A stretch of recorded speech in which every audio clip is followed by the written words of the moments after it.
నేను హైదరాబాద్ దూల్పేట్ నుంచి వచ్చాను. మేము ఎవ్రీ 2 yearsకి వస్తామన్నమాట. మినీ జాతరకు కూడా వస్తాము.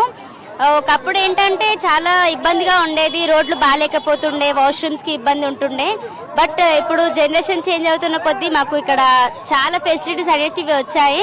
వాష్రూమ్స్ వచ్చాయి, ఇంకా గర్ల్స్ కోసం ఇబ్బంది కాకుండా డ్రెస్సింగ్ కూడా ఉంది. అప్పుడు వాటర్కి కూడా కొంచెం ఇబ్బంది ఉంటుండే, ఇప్పుడు మొత్తం బ్లీచింగ్ పౌడర్ అవంతా చల్లి రోడ్లు వెడల్పు అవ్వడము, ఇంకా అన్ని షాప్స్ అన్ని అందుబాటులో, మెడికల్ కూడా అందుబాటులో ఉంది. ఇంకా చాలా హ్యాపీగా ఉంది. ఇంకా అందరికీ కూడా అన్ని సౌకర్యాలు అందుతున్నాయి. Thank you so much minister Seethakka, మాకు ఇలాంటి మంచి సౌకర్యాన్ని అందించినందుకు థ్యాంక్ యూ సో మచ్. ఇక్కడ 30 సంవత్సరాల నుంచి వస్తున్నాము, కానీ ఇంత విధంగా సౌకర్యాలు ఈసారి చాలా బాగున్నాయి.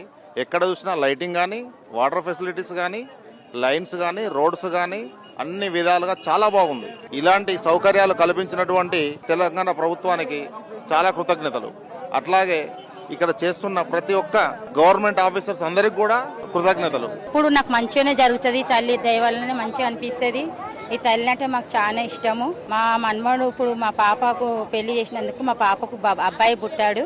ఆయన కోసము ఇప్పుడు బంగారం మొక్కాను. ప్రతి సంవత్సరం వచ్చి ఇక్కడే చేసుకుంటాను దర్శనం. నాకు మంచి జరుగుతుంది. ఆయమ్మ కోసం మంచిగా అందరు మంచిగా ఉండాలి, అందరు క్షేమంగా ఉండాలని కోరుకుంటున్నాను.